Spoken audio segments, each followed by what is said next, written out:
everybody. Hopefully I'll be back on the trail in about 3 days, but I'll get to that in a minute. I just wanted to quick do an update on equipment because I know some people were very curious, and I know I would have been curious. How did everything that I chose work out? Pretty much absolutely 100% of everything worked out except this pack. The Hyperlight Southwest 3400. I absolutely hated it. It rode like a bag of dog food. It has no load lifters. It's basically just a glorified, very expensive Dyneema bag. I did like how it packed. I did like how big these were, and there was a lot to pack in it. So I did like that. I also did like the roominess of the pockets. But there is zero padding. It cut your hips. I've even heard from a couple guys who said the exact same thing, that it cut into their hips. So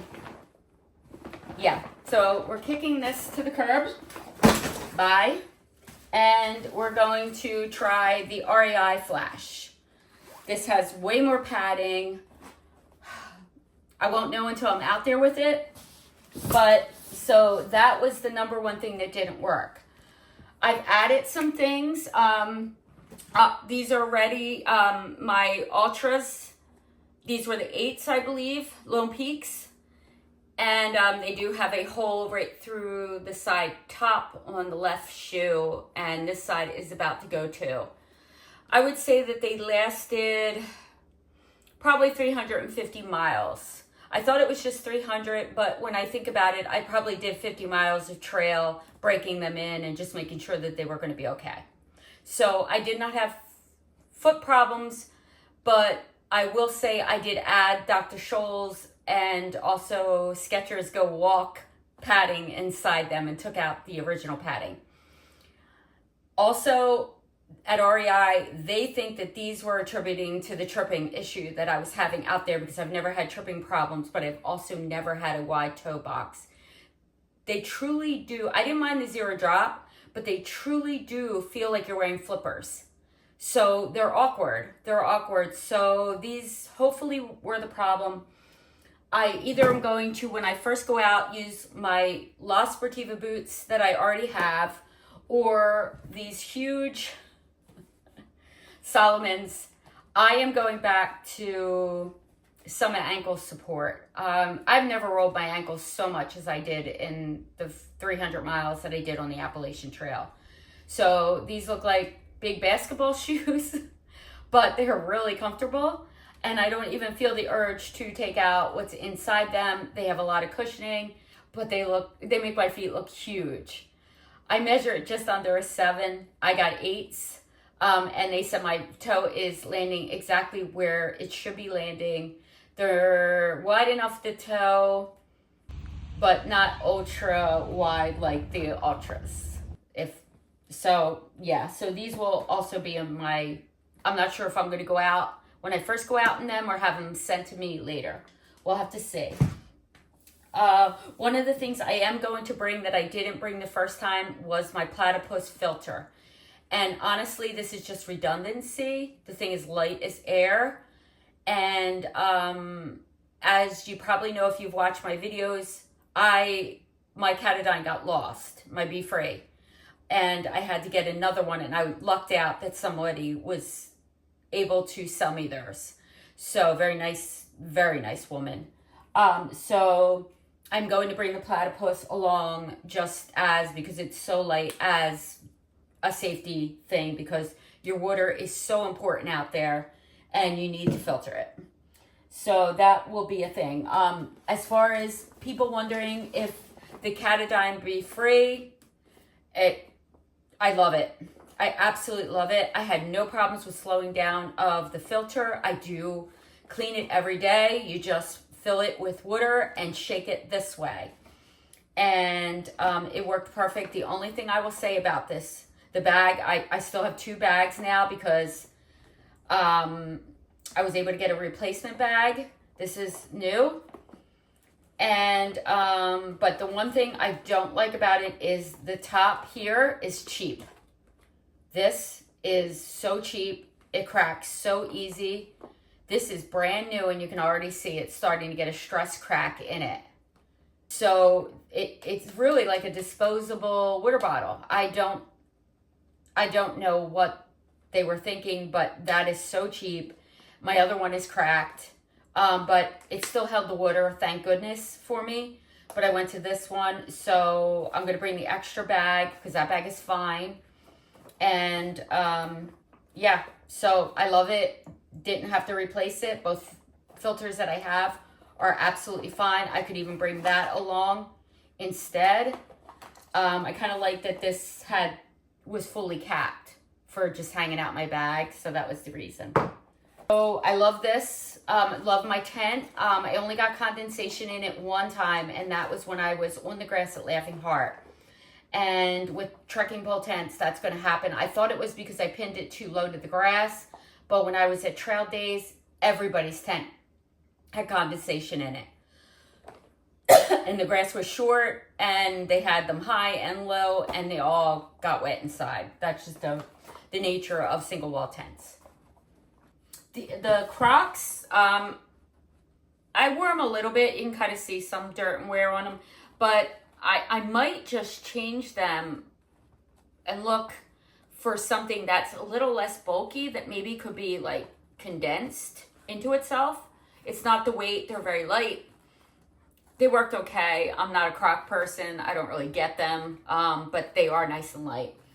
So they may be going for a pair of flip-flops. I don't know, something that will stay on my feet for water crossing. So I don't think flip-flops are safe. So I'll try to look for another shoe that maybe I can stack together, because I do find these bulky in my pack. And the more I can downsize, the better. What I will need this time is a pack liner. That wasn't something that I needed for the bag, and I did love that about the Hyperlight also. Honorable mentions go to my sleeping pad. Amazing. Absolutely amazing. So I will link my video for my equipment and my clothing, so that you can see. And like I said, pretty much everything was amazing. I had no equipment issues whatsoever. I did not have to replace anything. I replaced my kitchen set, but that was only because my other kitchen set got left at Uncle Johnny's hostel, which they did find it. It was in the windowsill next to my bunk.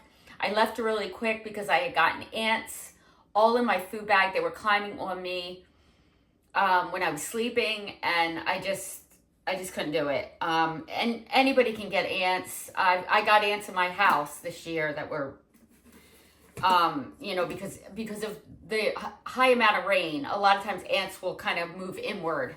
So I think that's what happened. So I stayed with everything, the same thing. Pocket Rocket Deluxe. I did change to a titanium pot, just because it's a more durable, safer metal, I believe, than aluminum, and that's what I had. So I do have that, and pretty much everything else is the same. I did buy a stabilizer for the bottom of the guy at REI just kind of convinced me into it. I wasn't really having problems. I just would clear out, but he said it's just safer, and I agreed. So just everything fits in there. And the one thing I did change out is I didn't buy a little metal cup, because every time I put liquid in a metal cup, the lid would get so hot you'd have to wait until the tea or the coffee was cold to drink from it. So I bought one of these silicone cups, Sea to Summit, I believe this is. Everybody seems to love them when they're out, and it is kind of really nice that you can just collapse it down. So we'll see how that works out. Goes down at the bottom. I'm bringing some dryer lint and also more fire starters. I always carry a fire starter. I don't find these work really well when you're out, but what happens is if you can get something to light up, these do burn longer than, say, the petroleum, and when the wood is wet, you need it to kind of burn a little bit longer. So having the fire starters, the lint, petroleum jelly kind of combination works out great. And surprisingly, we do build fires out there. So a lot of times people said, oh, on a through hike, you never build a fire. Or the first time you go out, they build fires. Constantly someone was building a fire. You saw like Skittles. Well, I didn't show you the fire, but Skittles and I built a fire together on girls' night. So we did that. So having those is great. The mini lighter, everything now fits in this titanium pot. The only thing I don't like about the titanium pot, my other one was higher but narrower, and it fit in bags a little bit better and into the pockets better.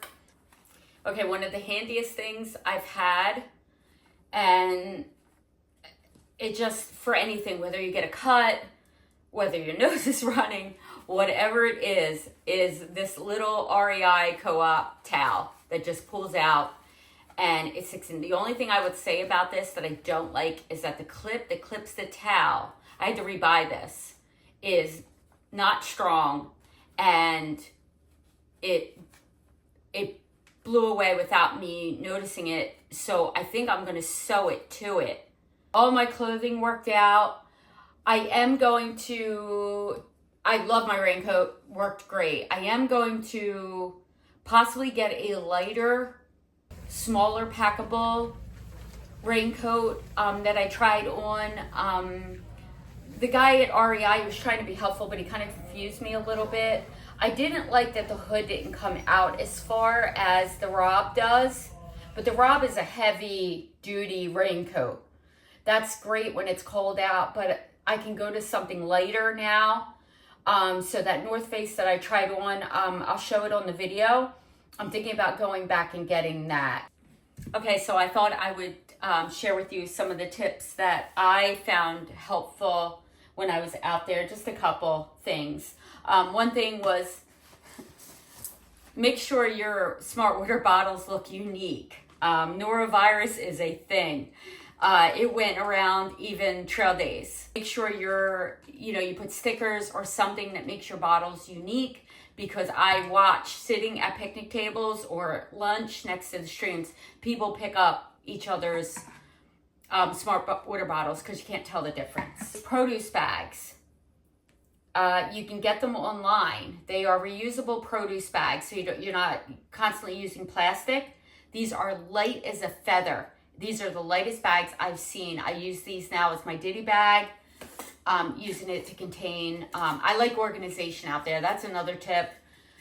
I get that some people don't care about that. It is so much easier to find what you need in your bag. You have one bag, and if everything's disorganized, and a lot of people tell you to take everything out of bags, these are lifesavers. So these are really light. You can order them, and they just keep everything organized, and they add really no weight. They even have the weight on them, so you can tell exactly what they're adding to your pack.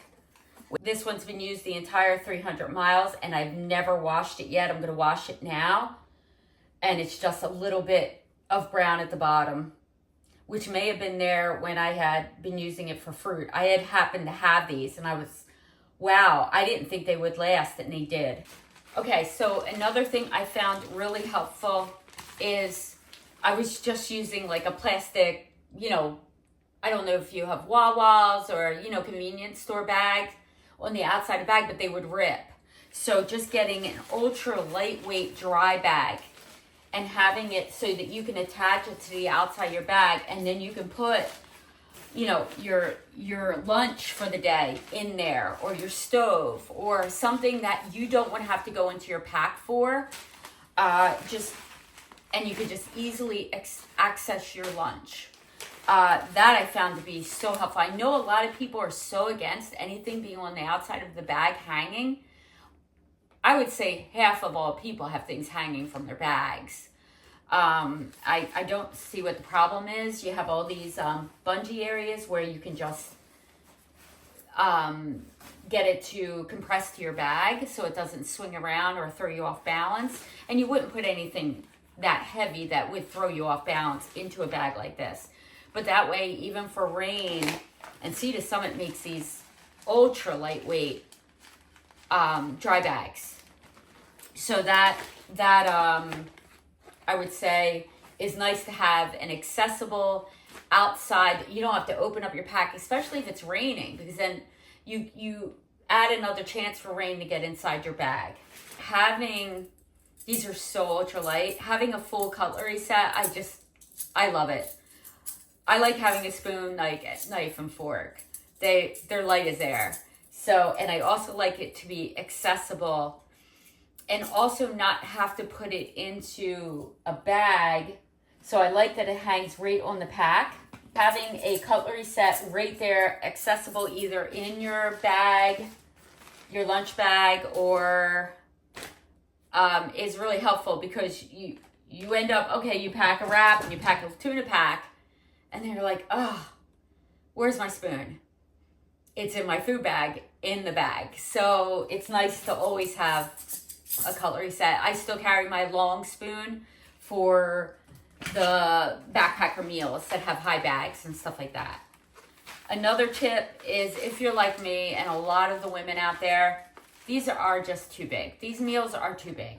So yes, they are 700 calories, but it's a lot to eat. And then what ends up happening is you have all this food that's now hydrated that you can't, there's no trash cans. You can't throw it away. So now it's hydrated food that you have to carry in your trash bag. So either split these up into two, which is what I'm going to start doing, into 2 freezer bags, and then label it. And then if you're hungry enough, you can eat both meals. But if you're not stuck eating the whole meal or trying to figure out what to do with the remaining.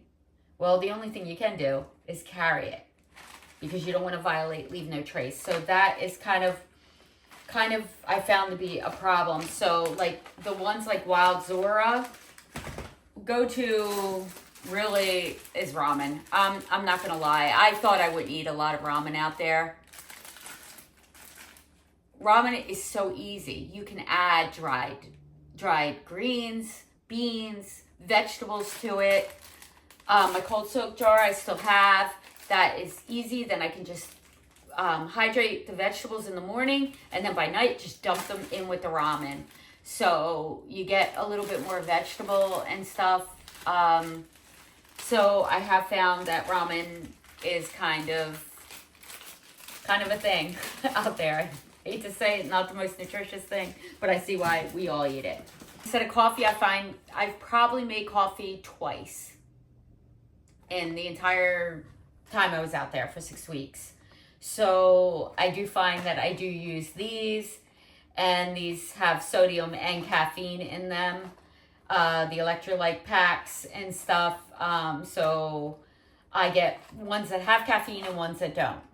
So, but I do find that the caffeinated ones can give you a little extra energy in the morning. I just pour it in a water bottle. I keep it in there. It never goes into my Be Free, but it does go into one of these, and I keep one of these bottles for electrolyte and one for just pure water for cooking and stuff like that.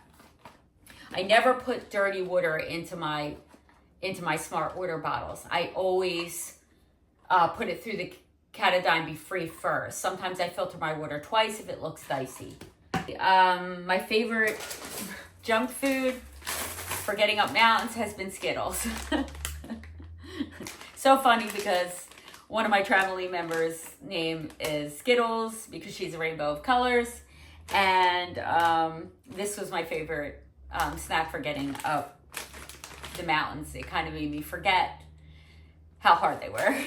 So they were amazing. My favorite bars are still Kind bars. They are my favorite ones. I think they taste the best. They aren't always the highest calories, but I stomach them the best. And then the Pro Meal bars, I like those too. Probably my least favorite were the Lara bars, and the other ones that everybody seems to like, I just can't stand them. Bars in general, I'm over them already, but they're just the most efficient way to add calories between meals. It's been a most valuable player. This little cheap kneeling pad has really been just amazing. I use it for everything. It softens the rocks. It's a great kneeling pad. It's a wonderful dish rack. Sometimes I've used it to help cushion my back. If your knees are hurting, you can sleep with it. Then you don't have to have a big pillow between your knees, especially when I got the injury. That was really helpful. Use it to cushion. I've used it behind my pillow to give me a little extra height when I want to read or look at my phone at night in my bed. I mean, this has really been a useful, valuable thing in my pack. So I recommend this little thing. It's light as air, so it's not adding a lot of weight, but it does add a lot of function. Injinji, you can correct me if I'm pronouncing it wrong. Socks, these are heavier. I got higher ones and I have lower. And these are the real thin liner socks, which will be better when it gets really hot out. These were a very big surprise. I really thought I wasn't going to be able to stand, or it would take me a long time to get used to socks between your toes. These solve the problems of the blistering, and since I got Injinji socks, I've not had to put Leukotape on my feet once. So pretty much stopped the blistering. They still are, the remnants of them are still there. I said it's to Skittles, I wonder when they're going to go away, and she says never. We're always going to have these blisters and these marks on our feet. Okay, so update on the injury and where I'm at with the hike. So obviously this ended up taking me out longer than expected. And the swelling of while it's gone down maybe minimally, I still have a large contusion and what looks like a second kneecap. So it is vulnerable when I fall again. Everybody falls out there. The only people that don't fall are lying. So that's just to be expected. I watch everybody's videos. Everybody falls. So that's just a thing. There's 10,000 tripping hazards out there. You are going to fall. That's still not, to be honest, healed. Apparently, it's going to take months. So I either kind of go out and see if it's hikeable and I can get around the injury, or I quit the hike. So I'm going to try to go back out. And I'm just not ready to give up. I didn't want to come off trail. That's why I was hostel hopping. But there was a point I had to come home and regroup and figure it out. So I also had, my biggest stressor out on the trail is my house. I didn't sell it. So while I have I have a neighbor that watches over my house. I have family, friends, all coming to the house regularly. I have an elaborate garden that I couldn't find a landscaper that was willing to kind of care for the property. I think I just found one, so I'm hoping that relieves stress. But that is my biggest stressor out there when I'm on the trail. Contrary to what people think, it's not catching up with my tramily. It's not, that doesn't stress me out. When I mention I want to catch up to them, I'm just mentioning it because they're in proximity. But generally, we spend 90% of our time hiking alone.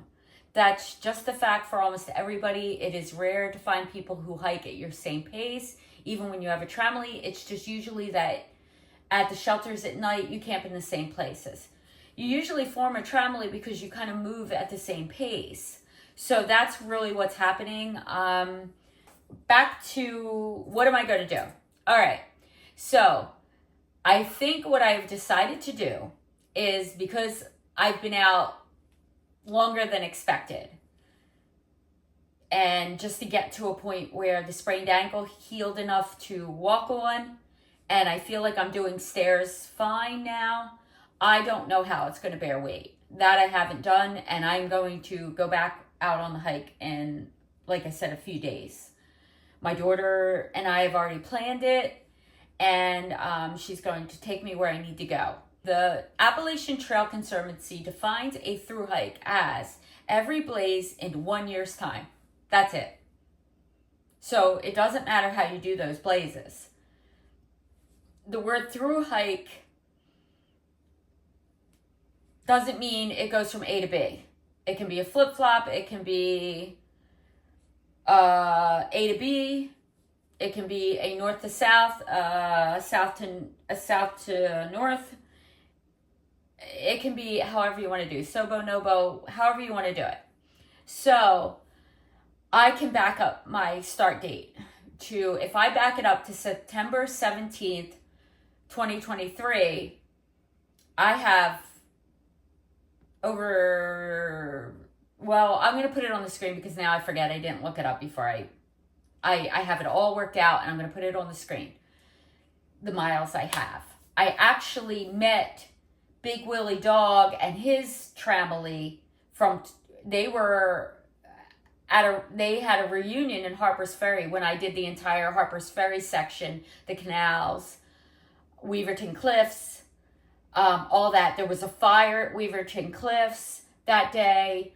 I brought my dog. I hung out at the barn every night. I would do lashes sections, and then I was backpacking and camping is what I was doing, and doing some car camping also to do those sections.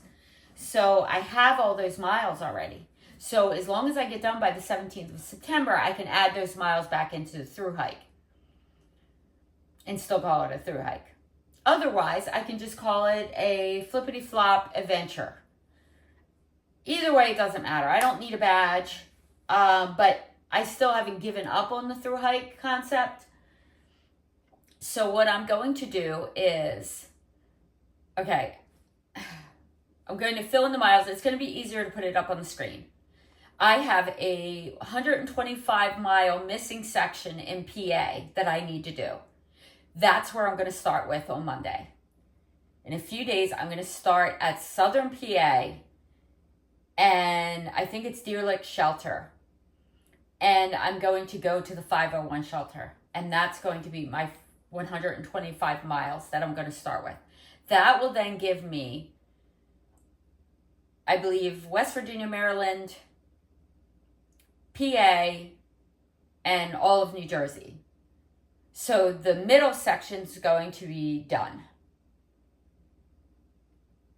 And then what I can do is, when my tramily is doing that whole middle section, I can go down and I can do the Jones Meadow to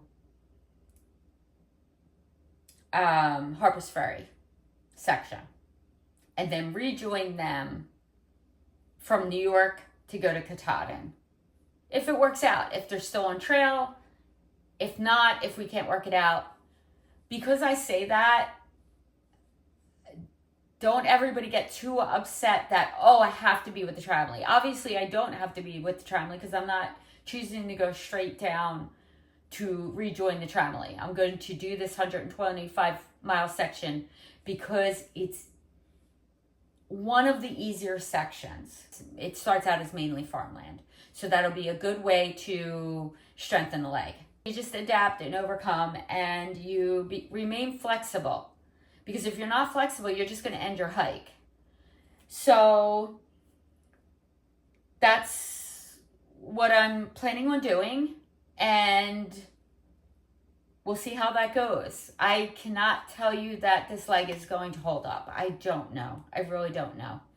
It's not as healed as I'd like it to be, but I'm not ready to give up on the hike.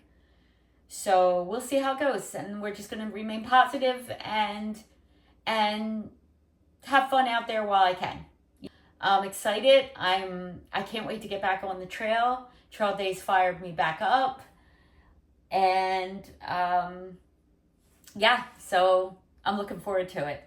I have an update on my trail son, Gazelle, or Alex. Obviously, he has all those names. Unfortunately, he is off trail, and I think for good. Someone had left a tent stake in the ground. He didn't see it, and he came down on it. It went through the bottom of his shoe and clear through his foot. I've seen the picture. It was gory. I'm not going to show it to you because it's kind of horrifying. He had to be taken off the trail by ambulance. I think that he even passed out. So he's fine now. He's home at his family's home, and he's made other plans for a venture during the summer. He was really upset. Obviously, this wasn't how he wanted his hike to end, but it's brutal out there. It's brutal. There are so many things that can happen to your body out there when you're doing a through hike, just for the sheer number of hours and the dangerous circumstances you're in. Whether there's slippery rocks, you're on edges of cliffs, you're walking on a narrow, I saw pictures after Jones Meadow of this narrow ledge you had to go around. There's water here, rocks, water, and a cliff wall here, and you had to go around it. Thank goodness I didn't keep persevering with this leg injury, because there is no way I would have safely made it. I'm sad that I won't see him out there. Him and I just really bonded, and we're always sad to see a fellow through hiker have to go home. I didn't like it when I had to go home. So we will be on a delay again. I'm sorry about that, but that's just because of loading time. But then once I can start getting them load, hopefully I can get them updates to load. I'm trying to keep them 10 minutes and under. Some of them have run longer. This video obviously will run long because I had a lot to talk about. So thanks for sticking with me, and I'm excited to get back out there. And even though it's not going to be the way I had planned it, the miles are the miles, and I'm excited about them, and I'm just really hoping that no further trauma to my body will happen. I will say, if this ends up, I'm not going to damage my body long term. Like, if this leg seems like there's a chance for fracture, or the leg swells back up, then I'm off the trail. I'll start doing big, long section hikes again when it's fully healed, and just call it. I've done hundreds of miles, and I'm really proud of those miles. And if that's where it's got to stop, that's where it's got to stop. So thank you. Have a great day, and I hope to see you in the next video. Bye.